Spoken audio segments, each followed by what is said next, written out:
back to my channel. My name is Arifa, and today we're going to be talking about Dave Ramsey's baby step number 3. So I'm just going to do a quick recap of the 7 baby steps.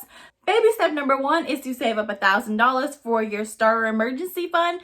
Baby step number 2 is to snowball your way out of debt. Baby step number 3, that's the step that we're going to be talking about today, is to save up either 3 months of expenses or 6 months of expenses. Baby step number 4 is to invest 15% of your household income. Baby step number 5 is to save up for your kids' college. Baby step number 6 is to pay off your home mortgage early. And baby step number 7 is to build wealth and give. If you have not seen baby step number 1 or baby step number 2, then I will link both of those down below in the description box. So what is baby step number 3? Baby step number 3 has 2 parts, part A and part B. So I'm going to go ahead and start with part A. Now, after you've saved up your $1,000 for your emergency fund and you've snowballed or avalanched your way out of debt, you are now ready for baby step number 3. Baby step number 3 for me was actually the hardest part so far of the baby steps because it takes a lot more to stay motivated. You would think actually building money and putting money aside into a savings account would be fun, but actually it really wasn't. Getting out of debt was so much more fun for me. So baby step number 3, part A. This is where you're going to beef up your emergency fund. So when we first started, we only started with $1,000 in our emergency fund. But now we have to beef that up to 3 months or 6 months. So how do you know if you should be on the 3-month end or the 6-month end? If you're leaning towards the 3 months of savings for your emergency fund, then that means that you have a very low layoff ratio, meaning that your job field is in need for someone in your profession. And that means that you are honestly at the bottom of the list if a layoff does occur. Another reason why you would do a 3-month versus a 6-month is if you have a second income. So if your spouse is also working and you get laid off from your job, then there's still money coming in. Another reason why you would choose a 3-month versus a 6-month is if you have multiple streams of income. If you're single and you have multiple streams of income, then a 3-month worth of emergency fund will be sufficient. Also, in the case of a layoff, if you do get laid off and you don't have a second income, but it's relatively easy to find a new job, like maybe you're a nurse, you're in the medical field, typically, it's usually easy to find a new job. So those would be the reasons why a 3-month emergency fund would be right for you. A 6-month emergency fund is recommended for someone that's single with a single stream of income. So if you just are living by yourself and you only have one job or one stream of income, then you may need 6 months of emergency fund. Now, if a recession happens and you were to get laid off or your company was downsizing and you only have one stream of income, then 6 months of emergency fund would be best for you. That way it allows you 6 months to still be able to live while you're still looking for another job.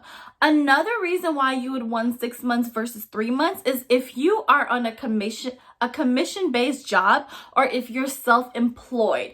Now, the reason for this is because your income usually fluctuates. And if you have a fluctuating income, there's some months where you have less money than other months. Now, if you ever needed a few more dollars to help get you through that 1 month, a 6-month emergency fund makes more sense for someone like that. Some of the reasons why you would need a 3 to 6 months emergency fund, other than getting laid off, maybe a recession is happening, is if maybe your car broke down and it's just absolutely no good and you need to buy a new car, then you have that emergency fund to go out and do that, so you don't have to take out a car loan. Now, if that was to happen, I would not go out and buy a brand new car. I would just buy a new to me car, and that way you're not just breaking the bank. Also, another reason for needing an emergency fund is things like maybe someone have an illness that prevents them from being able to work. Maybe someone maybe your wife got pregnant and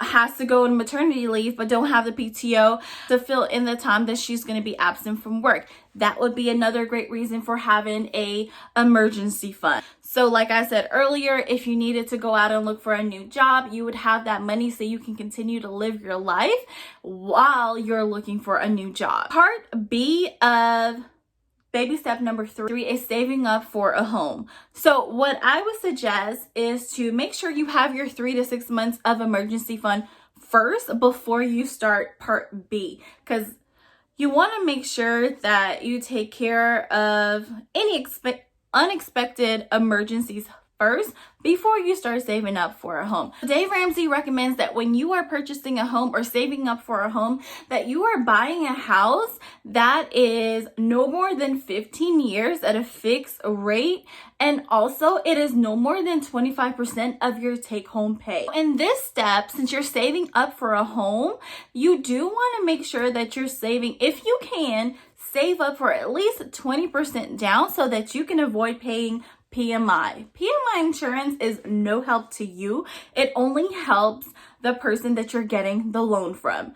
It is not beneficial to you at all. So if you can save down 20% for your home mortgage, that is what's recommended. Dave Ramsey says that if you are paying PMI, then that's like $150 to $300 a month that's coming out of your paycheck that's going towards the lender that you got the money from. And again, like I said, it's just not beneficial for you. So if you can save 20% before purchasing your home mortgage, please do so. So when you're sitting down and you're thinking about your numbers, especially for part A, for your 3 to 6 months of emergency fund, and you want to know what is it that you should be putting into your emergency, like how much money do you need? So what I thought about was the absolute essential. So Dave Ramsey calls it the 4 walls of your home. So the first things that you need to be worried about paying when you're thinking about your emergency fund is housing, food, transportation, and clothing. All right, guys, that's all that I have for you today. If you did like this video, please go ahead and give it a thumbs up and subscribe to my channel. Don't forget to turn on your notification bell so you don't miss any of my future uploads. And I'll see you guys in the next video. Take care. Bye.